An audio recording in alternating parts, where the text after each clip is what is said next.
his heart. And so, as we always do, I'd like to ask you guys to help us support a very worthy cause today. Whether you understood or followed or were on one side or the other of the whole verdict that came down a year ago, I don't think it matters where you stood on that. I think what matters is a young man lost his life tragically. And as a father of three, I don't know if I can deal with that. And the Trayvon Martin Foundation, as we've come to learn, is doing some wonderful things to raise awareness of youth violence and to help the victims of youth violence. And I think that's something we can all agree on. So what I'd like to ask you guys to do today, as we always do, is help us out, help us raise some money for a very worthy cause. And I'd like to introduce Trayvon's mom, Sabrina Fulton, and Executive Director of the Foundation, Kim McKay.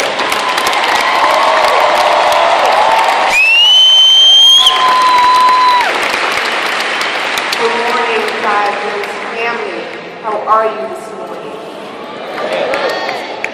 It is our distinct honor and pleasure and a privilege to be here with you this morning. I am Kim McCray, the Executive Director of the Trayvon Martin Foundation. And as I look around, my heart is warm and moved by seeing so many of you here today for your event. But I just want to quickly share with you that the Trayvon Martin Foundation was created after Trayvon's death. And Tracy and Sabrina Fulton, they turned their hurt into advocacy by helping other families.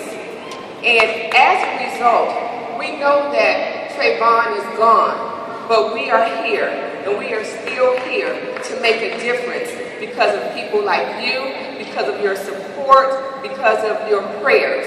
And I wanted to share with you that our foundation is under the Miami Foundation. They are our financial stewards because it is so important that the resources that we receive on behalf of the foundation, that the money is used appropriately. It is very important to us that that happens. The Miami Foundation, everything falls under that. That's the auspices of our organization. I just wanted to quickly share with you so that you just get a quick glimpse of how the resources are used. In Miami, less than a month ago, a 12-year-old little girl was preparing for school. 2 days before the start of school, she was shot in the head as she was getting her hair done. And as soon as we learned about that situation, we reached out to that family immediately and wanted to know what could we do to help. They needed help burying their little girl. The Trayvon Martin Foundation was there for that family, and we will be there for other families. We work directly, thank you. We work directly with the funeral home, so we wanted to make sure, we always make sure that the situation is as the family has shared with us. So instead of the resources going to the family, we work directly with the funeral homes, with the Trayvon Martin stipend. So I just wanted to share one quick story with you about how some of the resources are used. It is my privilege, Miss Sabrina Fulton, a hard-working mother, Miss Sabrina Fulton, she always says in 1 million years, she would have never thought that she would be in this situation. But the goal of our foundation, it is not the verdict that will define her son's legacy, but it will be the great work of the Trayvon Martin Foundation. I present to you Sabrina.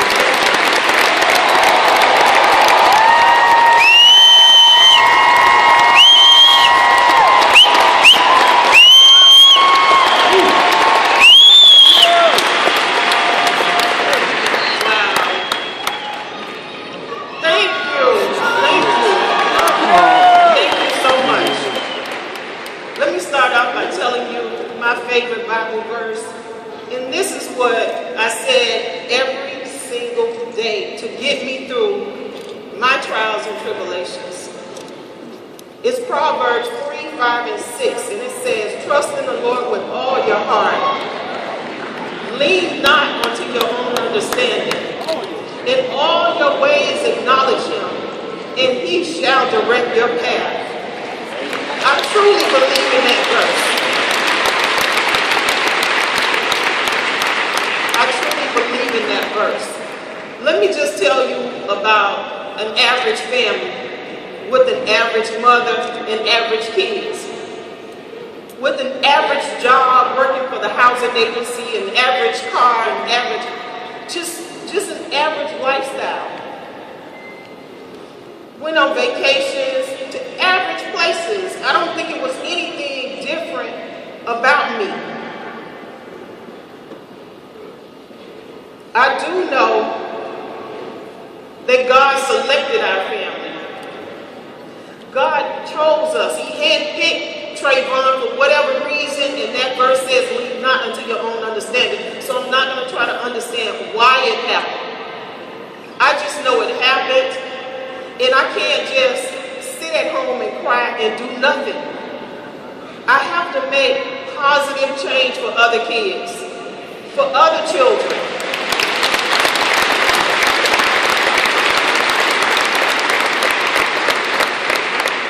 Let me just tell you, Vibe Links, that it's people and organizations like yours that support us, that gives us the strength to keep fighting, to keep moving on.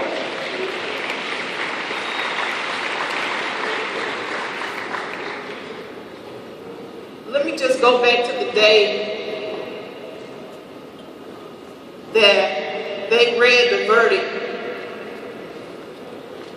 and that I had absolutely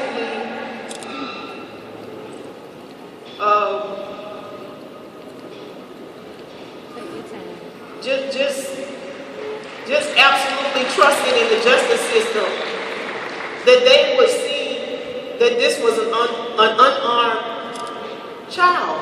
Trayvon had just turned 17, February 5th. This happened February 26th. So he had been 17 for 3 weeks. Still a little playful. Was talking on the telephone. Went to buy a drink and some candy. That shows you his mentality. These things I don't have to make up. I lived in the house with him. So, just to know that he was on the telephone at the time that this occurred, and just to know that he was walking from the store, that he was minding his own business, he wasn't the criminal that people said that he was.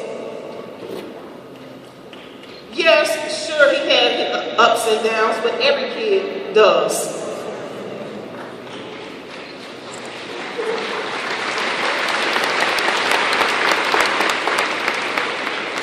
Let me just tell you that it does my heart good to see all of you come out, to know that you have strong co-founders that are linked together.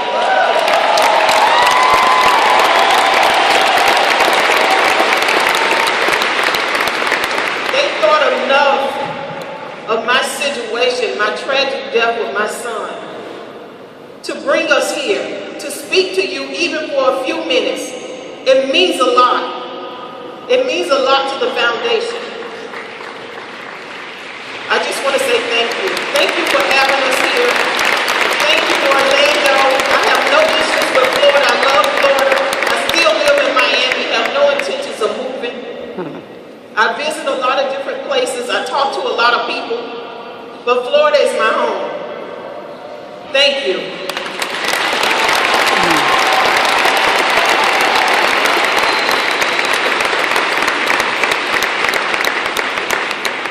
Thank you guys, and as you know, whatever you do, we do in kind. So